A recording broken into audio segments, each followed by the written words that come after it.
Saturday afternoon in unusual circumstances in London. On the night of the 11th of July 1995, some 10 to 15,000 Bosniaks, mainly younger men and some women, set off across the mountains to try to escape from the Serbs who were then closing in on Srebrenica. Some of them at the front of this column made it through, many at the back did not, because the Serbs, on reaching the Dutch base at Potocari, found the women and children there only, and realized that many of the men had left. Those who had not left were separated from the women, and the Serbs then set about killing those in their hands and those in the hills. It's estimated that some 8,000 were murdered. Eva, from who you will hear, tells me the figure at the moment is 8,106. That is some 4 times more than on 9/11. Remember that 200 died in Madrid last year and some 50 or 60 in London on Thursday. We are here therefore to remember Srebrenica and to discuss, among other things, the response then and now of the outside world. The response at the time, I remember as a BBC correspondent, was pitiful. This remains an episode of guilt in Western Europe, and many European leaders still refuse to acknowledge it. In 1997, in fact, I met in Hong Kong, as it happened, the former British Foreign Secretary Douglas Hurd, who was standing a lone figure at a reception, and I approached him and spoke to him about Bosnia and asked him what he most regretted about his policy on Bosnia, which of course consisted of doing as little as possible. He said one word, Srebrenica, and I thought at last we're going to get an acceptance, an admission that more should have been done. But no, he said, we should never have declared it a safe haven. That led to all kinds of problems for us. That to me was the typical diplomatic response of a government which was more concerned about its own problems in having created a situation it could not defend rather than defend the people it had set out to do.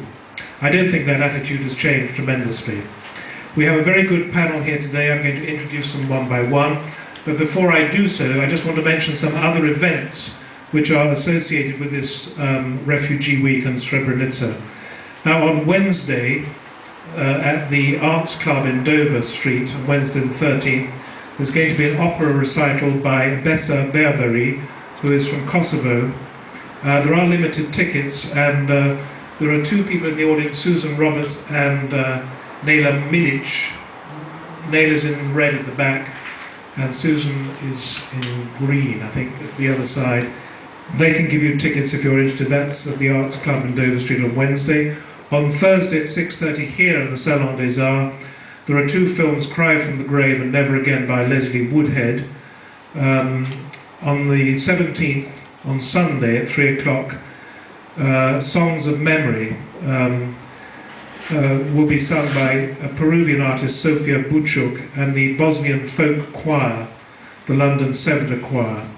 And you're sitting among some photographs from Srebrenica itself, which is a Srebrenica Now exhibition. These pictures are taken mainly by local people living in Srebrenica at the moment. And what I think it's useful to do is to get the leaflet, which you'll find on your seat, which will give you the captions and the description of the photographs, because otherwise you won't know from the brief summary underneath. For example, there's one over there which just says the town of Srebrenica. What you see is the newly restored mosque and the Orthodox church in the same picture, which you'll only find out from the leaflet. Now on to the panel here. I'm just going to introduce them very briefly, then they will make a few remarks, and then we'll open it up to you. Say what you like, we'll get a discussion going back and forth, and we'll wrap up really when you want to, but probably by 5 we will have thrashed out some of the issues, but if you want to leave before, then do so. I'm going to begin at random with Dr. Jan William Honig on my left, your right, a senior lecturer at the Department of War Studies at King's College in London, which specialises in war and related events. He is the author of Srebrenica, Record of a War Crime. This first came out in 1996, but has had subsequent editions. On my right, Eva Klonowski, who had the pleasure of interviewing yesterday for the BBC website for whom I now work. She is a forensic anthropologist helping in this amazing task of digging up and identifying the victims. She's just been nominated as one of the 1,000 women for the Nobel Peace Prize, which is a kind of collective nomination, but she is one of the top 1,000. She's formerly Polish, she is now Icelandic through political refugee, but her own interest, I think she'll accept me saying, goes back to the exhumation of her own grandfather from the Katyn Forest massacre during the Second World War. Dr Maria Kett is a social anthropologist from the Leonard Cheshire Centre of Conflict Recovery at University College London. She was also a qualified A&E nurse. She has researched the refugees, particularly the women refugees at Tuzla, to find out what obstacles they face in rebuilding their lives, and has written about this in the magazine Medicine, Conflict and Research. Now, we have also honoured to have here Emir Suljagic, who is actually a survivor of Srebrenica. He's now a journalist and a writer. Nearly everyone he knew, especially the men, was murdered in that massacre. He has since reported on the Hague tribunals, and his book, Postcards from the Grave, is actually being launched after this discussion. So Emir will be available to talk to you directly after that, and we'll launch that later on. And finally, and certainly not least, as a hero of mine, Ed Vuillamy of The Guardian. He was one of the people who unmasked the Omarska camp in 1992, and his vivid book, Seasons in Hell, remains one of the great classics of modern journalism. He's recently written a very vivid article in The Guardian about his return to Srebrenica. So that's our panel. You're there, we're here, we don't want barriers. Let's open up now. I'm going to go straight to Emir, since he was there in Srebrenica. I'll hand over to him for a few minutes, and then we'll go around the panel, and then it'll be over to you. Emir. Good afternoon. Thank you very much, Paul. I guess I'd like, first of all, to say that I'm very moved to be here in London, especially this time, and I guess it reminds us all that evil has various shapes and forms, and that if we don't fight it in time, it tends to spread. I'm here to, and I'll be very short at this stage. I'll just make 2 points. But let me first briefly say this. I was one of the first people to actually enter Srebrenica in May 1992, when we still had no idea what it was and what it was going to be like. And I left on July 21st, 1995, with the Dutch convoy, which left Paračari for Zagreb. I survived partly because I worked for the UN as an interpreter, partly because partly because of reasons I still do not quite understand myself. And now to the 2 points I want to make. First is, one of the usual myths about Srebrenica is that it's 5 fatal days in July, and I'm here to say that that's not the case. Srebrenica is about much more than 5 days in July. And what happened in July, between July 11th and July 16th, 1995, was the culmination of a 3-year slow-motion genocide. We were all subject to the same treatment in April and May 1992, in June and July 1992, as we were in July 1995. And what happened in July 1995 was just the continuation of the process that was involving the same actors, more or less. The same people were perpetrators and the same people were victims, as they were in the very beginning of the war. The other myth that I'd like to deal with here is that Srebrenica was an operation carried out by a few murderous thugs. That's another lie. Srebrenica was an operation that was carried out by perhaps the finest and the best troops that the Bosnian Serb army had available at the time. Dr. Honig will probably know some of the units there, which were directly responsible to general staff, such as the 10th Sabotage Detachment and the 65th Protection Regiment, which took care of Mladić's security personally. However, yes, there were a number of murderous thugs did the killing itself. It was a very small number of people, perhaps a few hundred, who did who were members of the execution squads and who did the shooting. I'm asking you, though, not to forget the larger picture, and that in order to carry out systematic murder of 8,000 people in the course of, and we know now that it only lasted between July 13th and that the last massacre took place on July 16th, that in order to kill 8,000 people in 3 days, you need to have perfect logistics, and that's you need to have a lot of people. You need to rely on a lot of people. You need a lot of buses. You need a lot of trucks. You need a lot of people working on the blindfolds. You need a lot of people working on the ligatures. You need a whole lot of people operating bulldozers, burying, reburying. You need a lot of people securing the whole operation.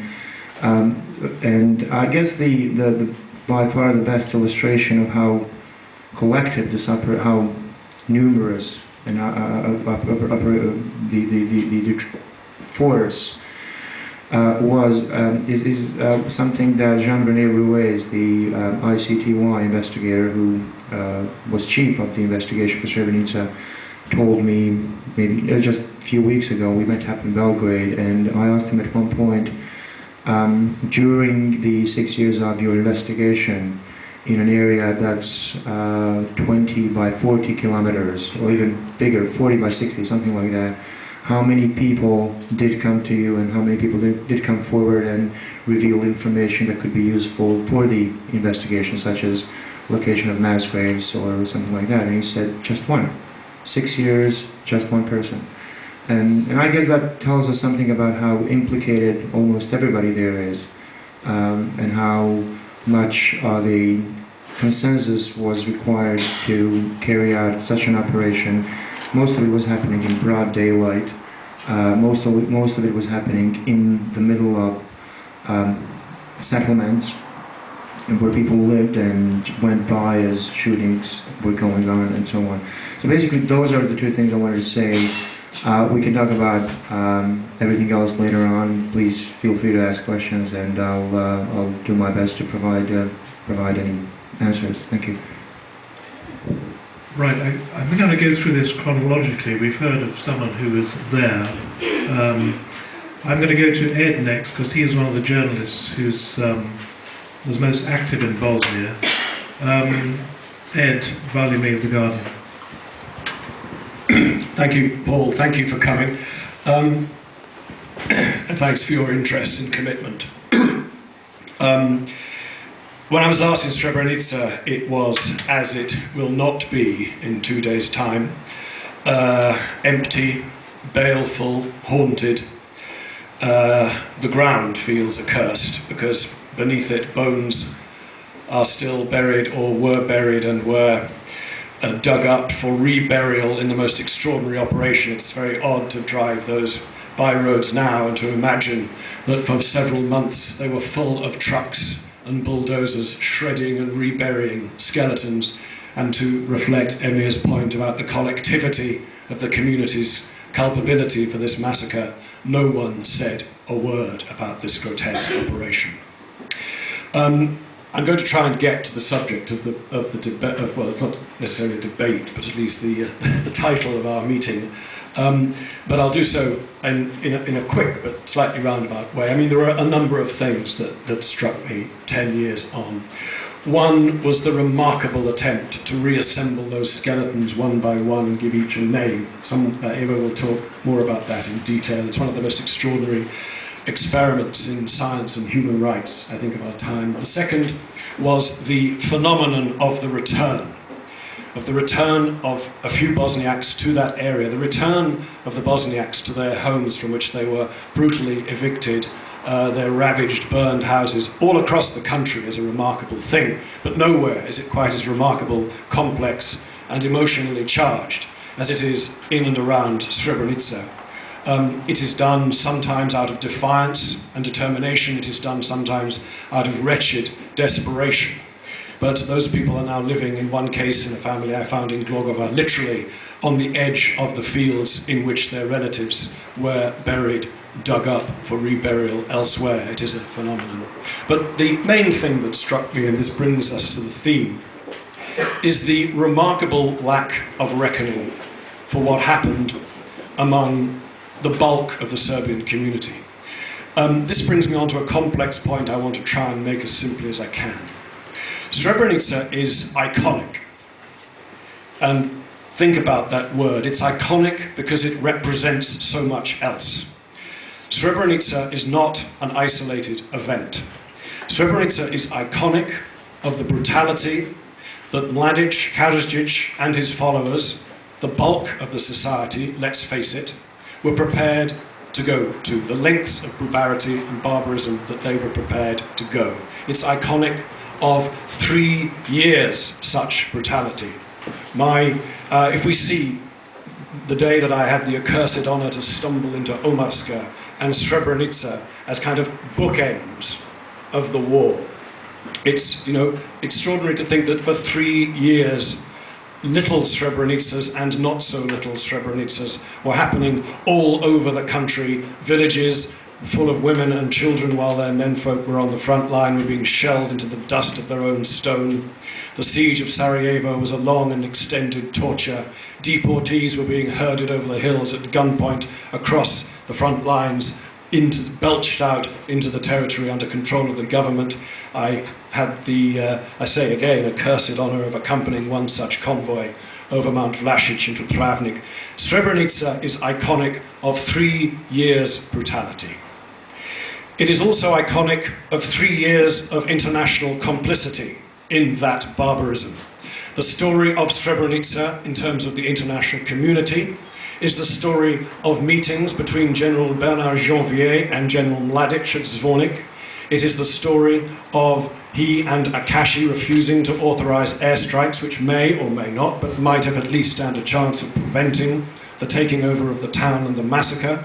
It is iconic of decisions, it is the story of decisions made in Zagreb and during the massacre not to seriously take on what was going on. It was an act of international complicity. Srebrenica was delivered to the butchers. But that again had been going on for 3 years. Isn't it extraordinary now to think that these two men, still at large, still wanted, Karadzic and Mladic, were men whom the West saw fit to and did do deals with. Mladic right on the eve of the Srebrenica massacre by General Bernard Janvier of the United Nations. Karadzic, now wanted, was having his hand eagerly clasped and shaken under the chandeliers of London, Paris and Geneva by the likes of Douglas Hurd, Carrington, Cyrus Vance, to name but a few. He was a man that the West and the international community felt it could do deals with. So that when one sees the dignitaries line up, as they will on Monday, to pay homage to the dead at Srebrenica, frankly, it sends something of a shiver and not a little anger down my spine. And this is the point I want to get to. It's a difficult one, and it's particularly difficult to discuss in Bosnia. There is a problem of exceptionality of Srebrenica. And this is, if you like, this anniversary is a fork in the road. The commemoration of the massacre at Srebrenica can go one of two ways. It can either underpin the rest of the atrocity and underpin the degree and duration of 3 years international complicity in those atrocities, or, and this is the complicated point, it can detract from them. It can be a kind of valve whereby all those other things that happened, and just to name but a few, Foča, Visegrad, Bijeljina, Zvornik, Omarska, Trnopolje, Prijedor, Brčko, Vlasenica, the list is endless, and there are countless thousands of villages and communities where these, as I said, and I don't like to use the term, particularly sitting next to my dear friend Emir, mini Srebrenicas. This anniversary can go one of two ways. It's up to those who are concerned to make sure that this event on July the 11th is not just a circus with people's private grief having television cameras shoved into their faces as they bury 600 dead. That this is an opportunity to realize the iconic, and that's the word I want to use, the iconic nature of the massacre as representative of so much else, so much other atrocity, and such a culpable and outrageous complicity in that atrocity. Or it's going to be Monday, July the 12th, international community gets back on aeroplanes. The Serbs have at least admitted to this one because they had their hands twisted to do so. They've admitted to so little else. There is so much more reckoning to be done. Reckoning, perhaps the harshest word in the English language. It means to look at what happened in the face, to go through that painful, painful process that Germany largely went through in the 50s and 60s, to come to terms not just with what happened, but why. That has only just begun. My concern is to see this anniversary as an opportunity to go that way, rather than to use Srebrenica as an isolated event, which the international community can shed its crocodile tears over on July the 11th and then move on and forget the rest. Thank you. Well, thank you very much indeed for that. Ed mentioned the burial in Potocari on Monday of, I think now the figure is going to be 613 bodies, the remains of 613 bodies, which will join others already buried there.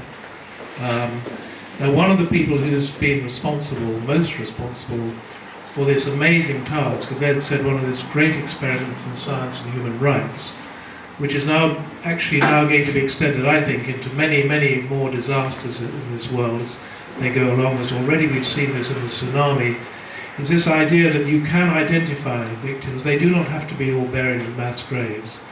And one of the people who's responsible for this is Eva Klonowski, who will now tell us about this very, very fundamental and important undertaking. Thank you. I'm working for ICMP, this International Commission on Missing Persons, which was established in '96, year after Srebrenica events, and which is supposed to help, to assist, financially help and assist with solving the process of problem of missing persons in former Yugoslavia. For years it was very difficult to do anything substantial about identification of Srebrenica victims, because majority of Srebrenica victims are buried in huge mass graves, and majority of these huge mass graves are secondary or even tertiary graves. All over Bosnia we have thousands of graves and thousands of people buried in them, but those who were killed in '92, many of them were buried in small graves, many of them were buried in their villages, and somebody who survived buried them, so could give a statement who is lying in a grave. Problem started when we started opening graves of camps, like Omarska, Karatel, where we have hundreds of remains, and of course names of these people were on a list of missing persons, but we had no slightest idea who each person is, and we started to have problems with identification. Unfortunately, in those days, '96, '97, even '99, it was no substantial project to solve the problem. And the problem of identification started to be solved from 2000, when the project of DNA supportive identification was opened by ICMP, and actually it was implemented from 2000, and very first blind match was done for 16 years old Srebrenica victim, whose sample of the bone taken from his remains was matching a blood sample of his parents. And since then, it means from about spring 2002, we managed to identified over 2,000 people. Actually, up to last Sunday, last Monday, we had a number 2,079 identification, which were already signed, and about 900 more names, but not finished identification, because, as I mentioned, we have a mass of secondary and tertiary graves, and not every set of remains represents a whole body. It is what, this what happened to Srebrenica, this what happened to Bosnia and Herzegovina during this 3.5 years. Is the most awful thing which could happen in Europe since the World War II. Actually, everybody says that it was a war. I personally wouldn't say that. Actually, for first 3 months, at least from April to end of July, beginning of September, it was one big slaughterhouse. It was one big mass ethnic cleansing, and everybody who had not fast enough to run into the bushes or over the border was simply killed, either on the spot or either taken away and tortured in the camps. And then, when 3/4 of the country were already occupied by Serbs forces, when thousands of people were already killed and millions already left or were thrown out of their houses, which were already burned, then some kind of Bosnian army was already established, and they started to fight for the rest of the territory. I mean, they started to protect themselves before the rest of the cleaning. And then for the next 3 years, or almost next 3 years, the war was going on. And then in almost end of this year, war, Srebrenica genocide happened. As Emir said before, Srebrenica is not only these couple of days in July, it is a tragedy of the people from spring 92, from April 92. And actually, Srebrenica women would like to say that it is not 8,000 missing persons, or not 8,000 killed people, but it is more than 10,000. If you count everybody who was killed in the most awful way, or who simply died because of hunger, because of the disease. The city or surrounding municipality was totally under siege, and people could not live free, could not find food, could not find medicine, and they were simply either killed or they were dying. And then it happened what happened in July, when Serbs entered Srebrenica. Population fled, and some of them went to Potocari, majority of the men went through the mountains. Unfortunately, majority of the men were caught up, or either killed on a spot during the trail. Majority of them were killed in area called Kamenička Brdo, nearby village Kravica, or they were simply arrested, captured, kept a day or two sometimes in football fields, in schools, and then they were murdered. And then it was not enough that they were murdered and put into the mass graves. After whole international community was wondering what happened to these men who disappeared suddenly from the trail and from Potocari. In August, Madeleine Albright showed satellite photos which were taken of the area of East Bosnia, which were showing unusual activity on the ground. They were mass graves, either in stage of preparing or already done. Then a couple of weeks later, an American journalist, Dave Reld, came to Bosnia, and he came to a place called Cherska, and he found a bone protruding from the ground. On the spot almost, he was arrested by Serbs who were still, the war still was going on, and who had this area under their control. But I'm afraid that these two events, showing photographs and David Reld visit, in some way caused a relocation of the graves, because it is very easy to hide things and to pretend that they never happened, that things never happened, that crime never happened, if you have no evidence. So no evidence, no crime. And it was the idea that if they will remove bodies from the mass graves and put these remains into other graves, nobody will know, because already photos were taken. Already they wrote so that it is from Terska, so who cares if they will come and now find bodies. And this caused another tragedy of Srebrenica victims. Graves, secondary graves and even tertiary graves, consist of the majority remains are not complete. Very rarely we have complete remains.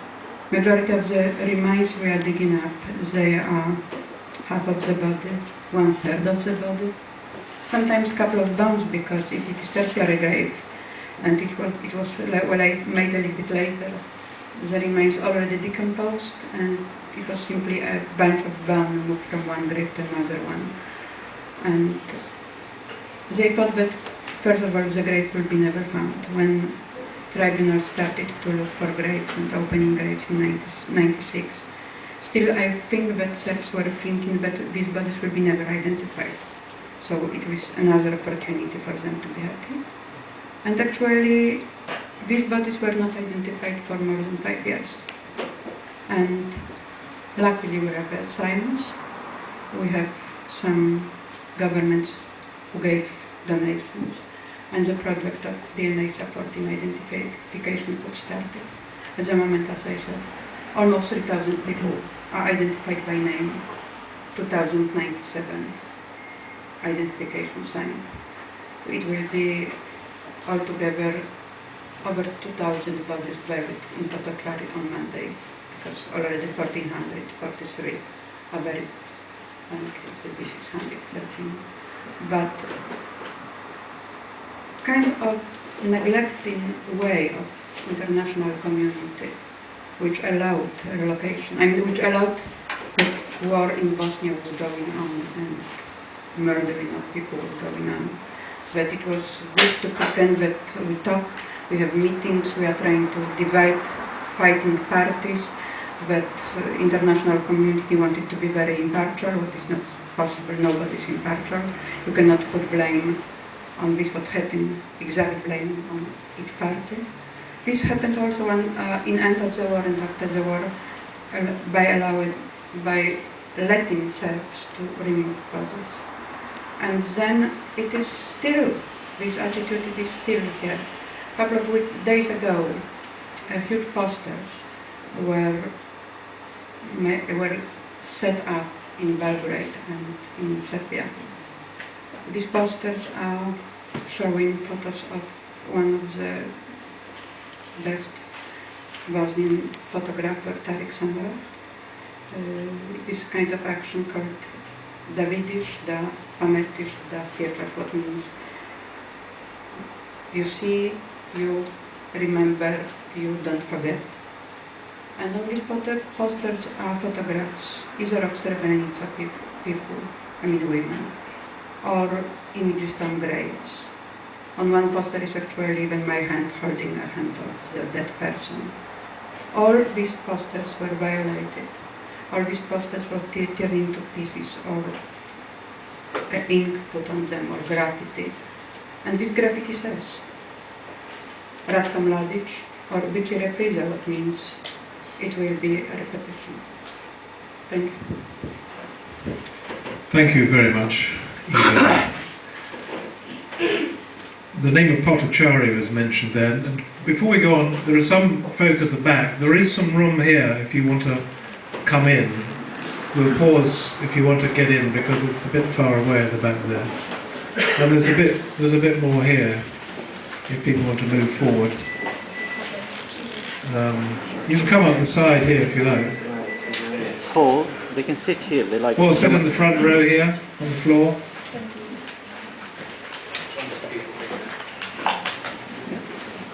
Sorry, folks, who was already there. The guys at the back are in the corridors. So if you just move around to the front, if you can. Yeah, wherever you want. Just sort of.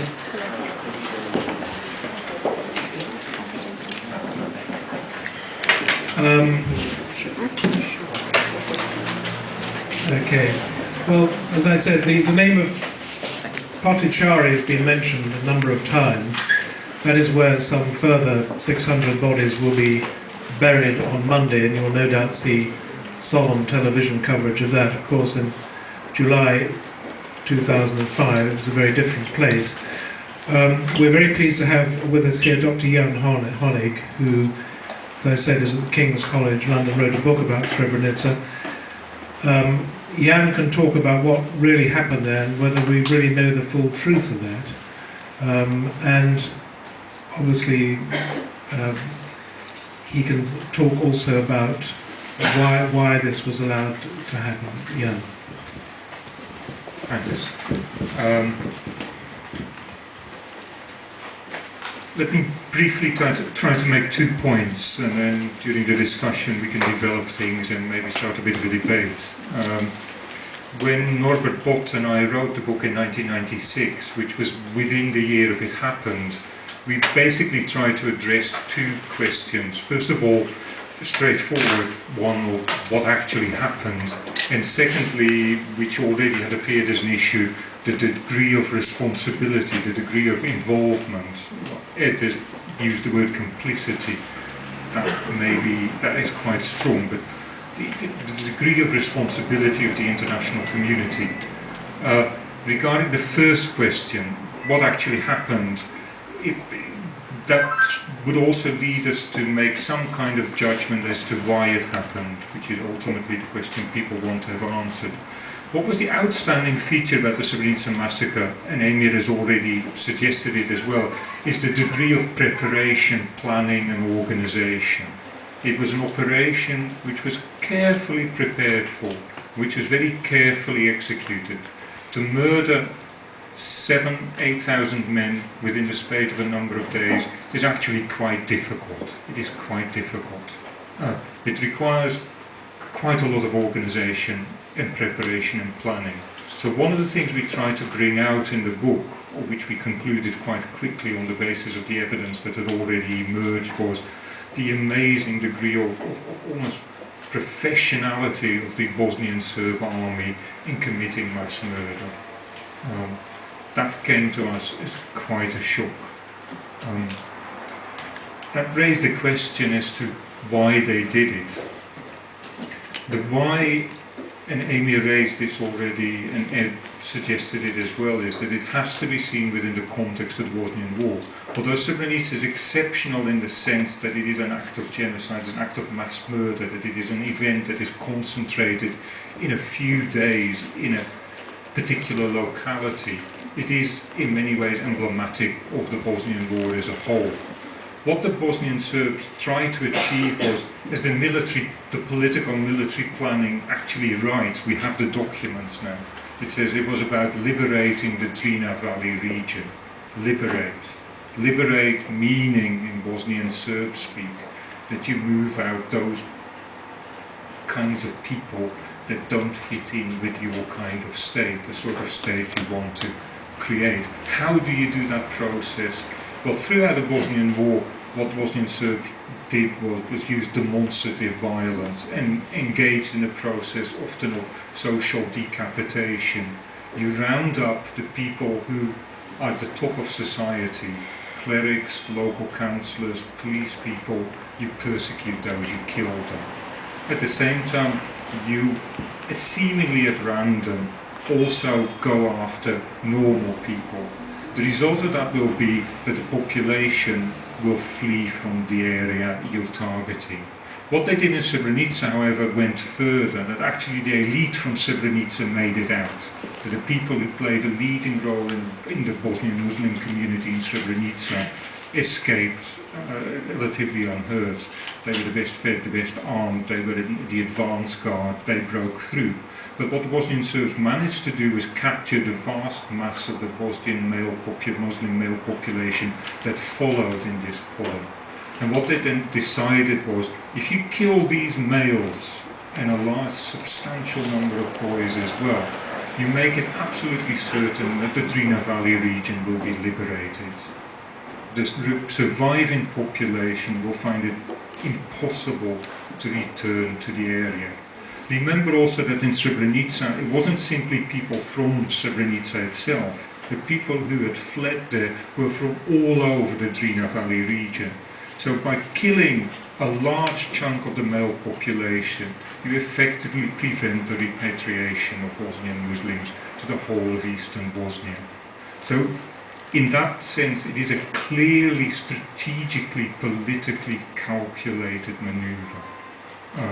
The subsequent evidence which has emerged, which is the International Criminal Tribunal in The Hague, has done very good work in unearthing amazing amounts of information, evidence.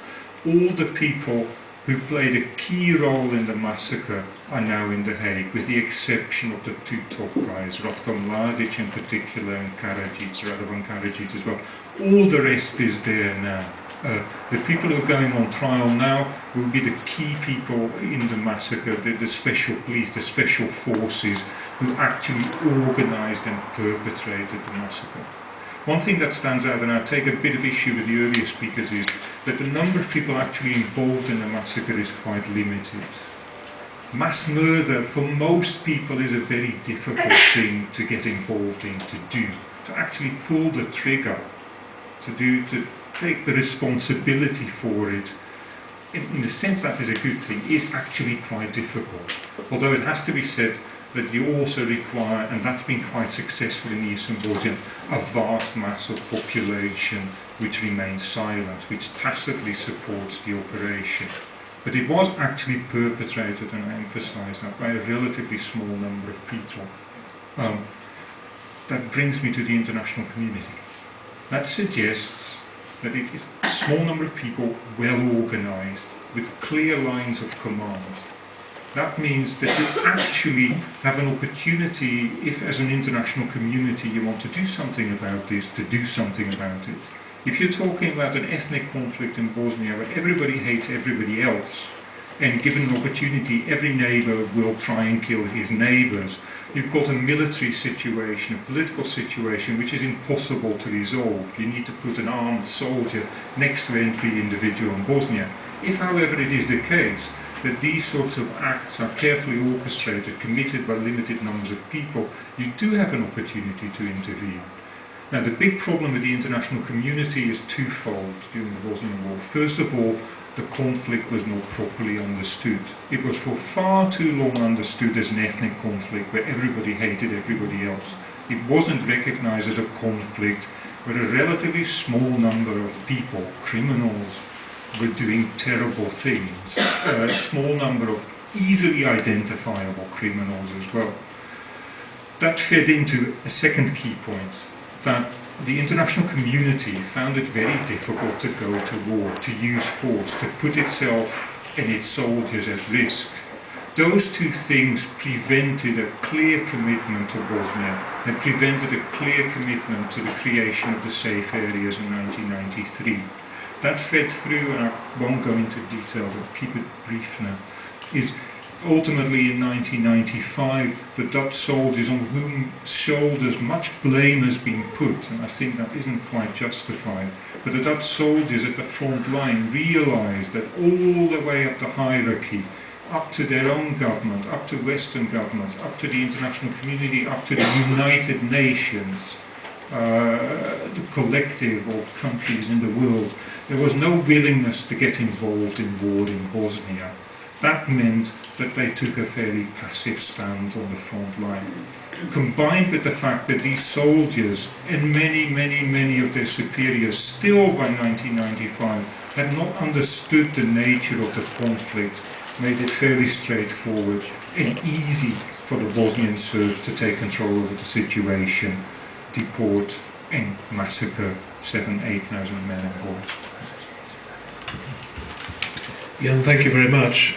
Certainly, you talk about the misreading, the misunderstanding of the situation. When I was in Sarajevo in 1993, during the height of the siege, I came back and went to see the then British Conservative Minister for Europe, one Douglas Hogg, in the Foreign Office, who started poking me in the chest when I started saying that the British government should do more. And at one stage in our conversation, he put his feet up on the desk and he simply said, "They're all so ghastly." As far as he was concerned, each side was as bad as the other. And Jan has explained how this was one of the factors that stopped the Western Europe and the Americans from intervening until they finally did so. We heard earlier that the women at Potocari were rounded up by the Serbs. What happened to them? We've heard from Eva about the digging up of the bodies. We've heard some of the politics, the individual testimony, some of the anger which you heard from Ed about how we did so little. But what has happened to those women and the children? Ed was back there recently. He talked about some of the Muslims who have returned, especially to some of the villages nearby, and I think not really into Srebrenica itself. Dr Maria Kett has worked among some of the women refugees, particularly in Tuzla, and I think she can now talk about what happened to them. Yes, thank you. We've heard a lot about what happened 10 years ago, but let's what happened to those people who were what left, the women, the children who weren't massacred? What happened to them? Mostly they were rounded up and put in collective centres and camps in across the whole of Bosnia, and some have returned, and I think that it's fair that the debate is, has the international community failed Bosnia? In some elements, yes. In some ways, there have been some successes, and I think the return process in Bosnia, to some extent,